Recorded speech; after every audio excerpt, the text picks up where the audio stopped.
बिस्मिल्लाहिर्रहमानिर्रहीम, अस्सलाम वालेकुम। आप देख रहे हैं मकबूल ऑफिशियल सोशल मीडिया पर और मैं हूं रिजवान मकबूल। आज का जो व्लॉग है वो है तो एक डिफरेंट है, लेकिन मैं कल एक चीज़ इसमें आपको याद करना चाहता हूं। कल मैंने व्लॉग किया था, शायद आपने देखा हो। अगर आपने नहीं देखा तो मैं उसका लिंक जो है वो डिस्क्रिप्शन में दे दूंगा। वो व्लॉग ये था कि सदर पाकिस्तान जनाब आरिफ अलवी साहब के बारे में कहा जा रहा था कि आरिफ अलवी साहब जो हैं वो धमाका कर दिया, उन्होंने छक्का लगा दिया, उन्होंने ये कर दिया, उन्होंने हक अदा कर दिया और असम्बली का इजलास नहीं बुला रहे। और मैंने उसमें उनको आपको बताया था कि सदर साहब ये इजलास बुलाएंगे।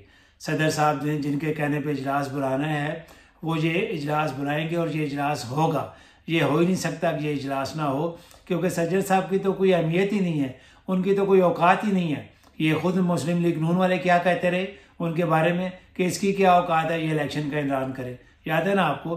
हालांकि सदर पाकिस्तान जो हैं वो सुप्रीम कमांडर हैं मुसल्लह अफवाज के, पाकिस्तान आर्मी के वो सुप्रीम कमांडर हैं, एयरफोर्स के, नेवी के। लेकिन उनको पूछता कौन है, उनको जानता कौन है, उनकी हैसियत क्या है? उनको तो जो कुछ जनरल्स ने कहना है, जनरल आसिम मुनीर साहब ने, जनरल नदीम अंजुम साहब ने, उन्होंने वही करना है और वही हुआ। आज इजलास हो गया। कहाँ की वो सारी सीटें कोई मिली जिस वजह से वो इजलास को रोक रहे थे? उन्होंने कर दिया, इसलिए कि उनका इख्तियार ही नहीं है, उनके पास कुछ है ही नहीं है, किसी के पास भी नहीं है। जिनके पास है वो सब कुछ करा रहे हैं। सदर पाकिस्तान ने तो इलेक्शन का भी ऐलान किया था, कहाँ गया वो इलेक्शन? सदर पाकिस्तान ने तो ये भी कहा था कि इलेक्शन में जो धांधली हुई है इसके बारे में सोचा जाए। क्या हुआ? आज सारे फार्म 47, 48, 49 वाले असम्बली में थे और 47 पे जो जीते वो बाहर बैठे हुए। सदर साहब ने क्या कर लिया? इसलिए आप वो मेरा व्लॉग देखें, आपको उसकी समझ आएगी। दूसरी जो बात आज मैं आपसे करना चाहता हूँ, अभी मैं देख रहा था नवाज शरीफ साहब जो हैं वो उसमें बैठे हुए थे अपने सारे पार्लिमानी पार्टी के साथ और उनको वो फरमा रहे थे, उसमें कह रहे थे कि साइफर के बारे में। साइफर के बारे में तो मैं प्रॉपर व्लॉग आपसे एक साथ कल शेयर करूँगा, कुछ मैंने उसमें मालूमात इकट्ठी करनी है। लेकिन जो मैंने बात उसमें नोट की, वो कह रहे थे खान साहब ने IMF को ख़त लिखा है, ये मुल्क दुश्मनी है। ख़त लिखना, नवाज शरीफ साहब ने शायद वो ख़त पढ़ा नहीं, या नवाज शरीफ साहब को किसी ने वो तर्जमा करके नहीं दिया। मैंने वो सारा ख़त पढ़ा है, मैं इंशाल्लाह कल आपके साथ शेयर करूँगा। मैं उसमें जो कुछ इमरान खान साहब ने लिखा, और आप देखिएगा, आप सुनिएगा कि उसमें कहाँ मुल्क दुश्मनी है, कहाँ है, क्या है, वो मैं आपसे कल शेयर करूँगा। मैं ये बताना चाहता हूँ, नवाज शरीफ साहब का ये बयान रिकॉर्ड पर मौजूद है कि बम्बई हमले जो हैं वो पाकिस्तान ने किए, पाकिस्तानी एजेंसी ISI ने किए, वो मुल्क दुश्मनी नहीं थी। वो किसने कहा था? नवाज शरीफ साहब ने कहा था ना। और फिर जब वो कुलभूषण जाधव का केस जो था वो इंटरनेशनल कोर्ट ऑफ जस्टिस में गया तो वहाँ उनका जो वकील था कुलभूषण का, उसने ये कोट किया कि ये देखें, नवाज शरीफ साहब साबिक वज़ीर-ए-आज़म साहब कह रहे हैं कि पाकिस्तान जब वो मुदाखलत करता है अफगानी उसमें इंडिया के मामलात में, वहाँ पे वो बयान कोट किया गया, वो मुल्क दुश्मनी नहीं थी। उसके बाद आपने वाजपेयी साहब को कहा आपने कि जी वाजपेयी साहब आए थे, पता नहीं सारे मसले हल हो गए थे, हम कश्मीर भी आज़ाद कराने जा रहे थे, हम हर मसला कर रहे थे, हम सियाचिन भी आज़ाद कराने जा रहे थे। लेकिन जो कारगिल की जंग थी उसमें जनरल परवेज मुशर्रफ ने हमारी पीठ में जो है वो छुरा घोंपा। वो मुल्क दुश्मनी नहीं थी। वो क्या था? वो आपने किया था ना, आपने कहा था, सारी कौम के सामने कहा था। और वो शायद कोई इस तरह कोई कॉन्फ्रेंस थी सहाफ़ियों की, उसमें गूगल पे मौजूद है सारा कुछ। वो मुल्क दुश्मनी नहीं थी। जो पाकिस्तान में, पाकिस्तान के खिलाफ, जो पाकिस्तान का जानी दुश्मन है, जिसने बाबरी मस्जिद को जब वो वज़ीर आला गुजरात था, बाबरी मस्जिद को उसने शहीद करवाया, उसको अपनी नवासी मरियम नवाज की बेटी की शादी में बुलाना और बगैर वीज़े के उसको बुलाना, वो मुल्क दुश्मनी नहीं थी। उसका जो था नेशनल सिक्योरिटी का जो था एडवाइज़र जो था अजीत जो है, उसको बगैर वीज़े के, बगैर उसके पासपोर्ट के बुलाना मरी में और उसके साथ मीटिंग करना, वो मुल्क दुश्मनी नहीं थी। और मुल्क दुश्मनी तो साजिशें तो ये तो आपकी घुट्टी में पड़ी हुई हैं। आप किस दिन साजिश के बगैर आए हैं? आपने हमेशा साजिश की। और उस साजिश के मर्जी किरदार कौन होते थे? वही है जो आपको अमेरिका से अभी आपको लेके आए हैं, जो लंदन से आपको, और वही हैं जिन्होंने आपको वज़ीर-ए-आज़म बनाने के लिए बुलाया और उसके बाद आपके साथ वही किया, वो जो प्रैंक में कहा जाता है, आपसे छोटा सा मजाक किया था कैमरे को देख के हाथ हिलाते हैं। आपके साथ वही हुआ, उसके बावजूद आप इस किस्म की बातें कर रहे हैं। आपने जब जनरल ज़िया का उसमें जनरल जो जिलानी खान थे वो गवर्नर थे पंजाब के, आप वजीर ख़जाना बने उनके, वो मुलजम थे। आप कह रहे हैं आज भी वो कौमी असम्बली में कहा जा रहा है जी कि इमरान खान साहब ने ये जो कुछ कहा है ये इनके ऊपर आर्टिकल 6 लगाया जाए। साइबर आपका वजीर ख़जाना जो है वो कह रहा है कि जी हिसाब डार ये साइफर के बाद एक और आर्टिकल 6 बनता है। आर्टिकल 6 बनता है जनरल ज़िया के ऊपर, जिसने आइन तोड़ा, जो आपको लेके आया, जिसने जलसों में कहा कि मेरी उम्र जो है वो नवाज शरीफ को लग जाए। वो जब उन्होंने असम्बली तोड़ी जुनेजो साहब की, आप उनके बन गए वजीर आला पंजाब बन गए, निगरान वजीर आला। वो साजिश नहीं थी। उसके बाद जब आपने 88 में इलेक्शन आए और बीबी के खिलाफ IGI ने हर जगह ये वो जो वीडियोस मौजूद हैं जिसमें जनरल हमीद गुल कह रहे हैं कि हमने IGI बनाई बेनज़ीर को रोकने के लिए, क्योंकि हमें खौफ था कि बेनज़ीर जो है वो आर्मी से बदला लेगी, इसलिए इसमें उन्होंने हमने IGI बनाई। IGI के साथ मिलकर इलेक्शन लड़ना, फिर IGI से पैसे लेना, जो कि साबित हुआ सुप्रीम कोर्ट में कि IGI ने आपको पैसे दिए। जनरल जुलानी ने बयान दिया।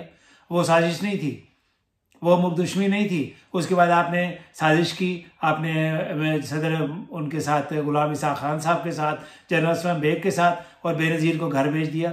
वो साजिश थी ना।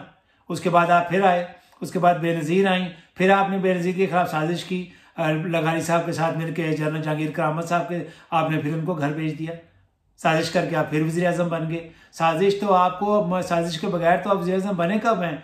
अब आवाम के वोटों से बने कब हैं? 97 के इलेक्शन में क्या हुआ बताए? 97 का इलेक्शन जो है वो आपने जीता 2-2 अक्सरियत से।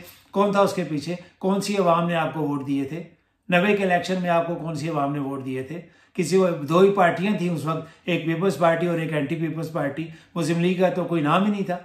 और आप उसके बाद 97 में आए, 99 में जब आए उसके बाद आपने साजिश की। आपने अपने भट्ट साहब को, वो जो जनरल ज़ियाउद्दीन भट्ट साहब थे, उनको आर्मी चीफ बनाने के लिए आपने जनरल मुशर्रफ को हटाया। जनरल मुशर्रफ का उस वक्त क्यों हटाया आपने? जनरल मुशर्रफ को आपने इसलिए उठाया कि कारगिल की जंग में इंडिया उनसे नाराज था।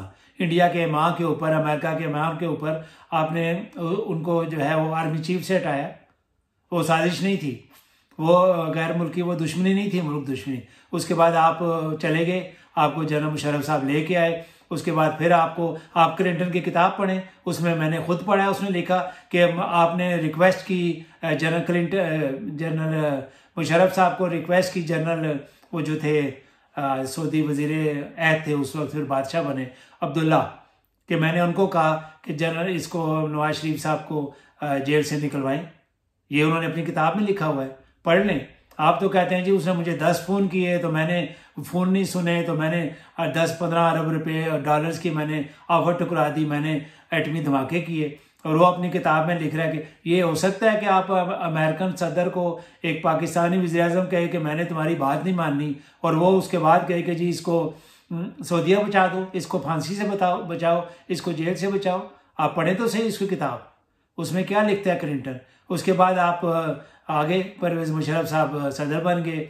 उसके बाद जो कुछ हुआ, फिर आप जेल गए। उसके बाद आपने फिर उनके साथ साजबाज किया, आपने साजिश की, जो भी उसमें शरीक हुए, और आप सऊदी अरब चले गए। कौन सी दुनिया में होता है? अभी कल भी मैं पढ़ रहा था, लिखा हुआ जी कि सदर आरिफ साहब जो है उनके पास कोई इख्तियार नहीं है कि वो इमरान खान की सजाएं माफ़ करें।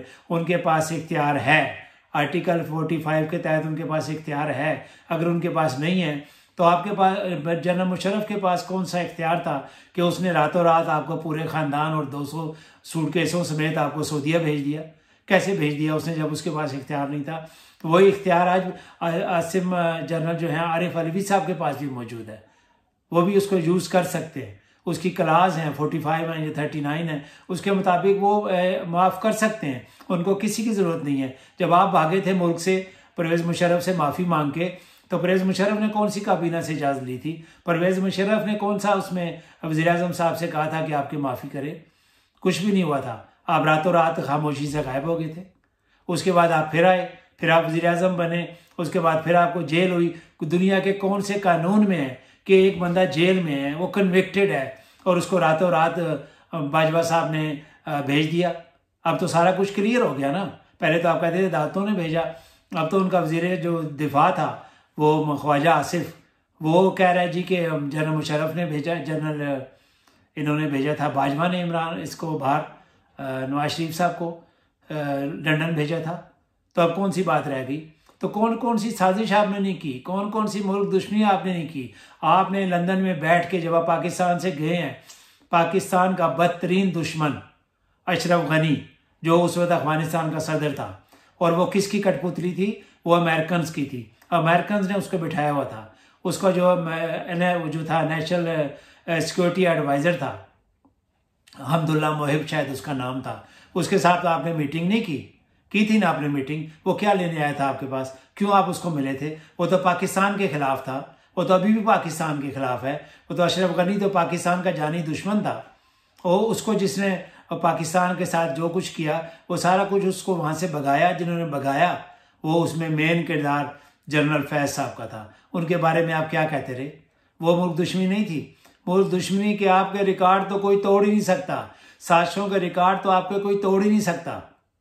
और आप कह रहे हैं जी कि उसने मुल्क दुश्मनी की है। मैं आप कल मेरा व्लॉग देखिएगा, मैं आपको सबको बताऊंगा कि वो जो लेटर है वो लिखा क्या है, क्यों लिखा गया है और किस वजह से लिखा गया है और उसमें क्या शराइत हैं।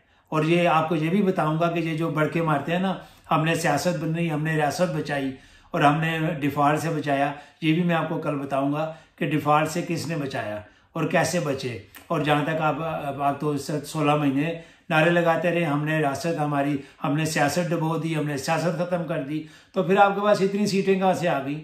आप तो 8 तारीख को बुरी तरीके से हारे, हर जगह से हारे, नवाज शरीफ साहब से हारे, नवाज शरीफ साहब हारे, शहबाज शरीफ साहब हारे, मरीम नवाज साहब हारी, हर जगह से आप हार गए। और अब आप कह रहे हैं जी कि हमने सियासत जो है वो अपनी दाव पे लगा दी थी। आपने सियासत नहीं दाव पे लगाई थी, आपने कुछ भी दाव पे नहीं लगाया। जिनके कंधों पे आप बैठ के आए हैं ना, यही आपको निकालेंगे, यही आपको भगाएंगे। आप देखें आगे होता है क्या। और आज वो आपने देख ही लिया, आप तो समझ के आए थे कि आपको वहाँ पे बड़ा प्रोटोकॉल मिलेगा और बहुत कुछ होगा। आप लोगों ने तो समझा शायद वहाँ पे कौमी असम्बली में राजा रियाज साहब अपोजिशन लीडर होंगे और साथ उनके 8-10 चमचे कड़चे जो इमरान खान की सीटों में बन के आके बिक गए थे 20-20 करोड़ के, वो वहाँ पे बैठे होंगे और आपको बड़ा प्रोटोकॉल मिलेगा। आपने देख लिया आज अपोजिशन क्या होती है। अगर आपकी 5 साल हुकूमत रही, जिसका मुझे कोई यकीन नहीं है, तो आप देखिएगा इस 5 साल में आपके साथ ये अपोजिशन करती क्या है। ये अपोजिशन, अब आप आराम से रात को उठ के और सुबह ऐलान नहीं कर सकते कि चीनी इतनी बढ़ गई है, पेट्रोल इतना बढ़ गया है, और गैस इतनी बढ़ गई है, कर्जा इतना ले लिया है, ये कर लिया है, अब ये ख़त्म। अब अपोजिशन होगी आपके पास, एक तगड़ी अपोजिशन, और अब आपको समझ आ जाएगी। अगर आज के लिए इतना ही। अगर आपको मेरा व्लॉग पसंद आए तो प्लीज़ मेरे मकबूल ऑफिशियल को लाइक कीजिए, शेयर कीजिए और सब्सक्राइब कीजिए। और जब आप सब्सक्राइब करें तो बेल आइकन के प्रेस में ऑल को प्रेस कीजिए, तो आपको मेरी तमाम जो हैं वो वीडियोज़ जो हैं, जो व्लॉग्स हैं, वो आपको मिलते रहेंगे। अंटिल टुमारो, अल्लाह हाफिज़।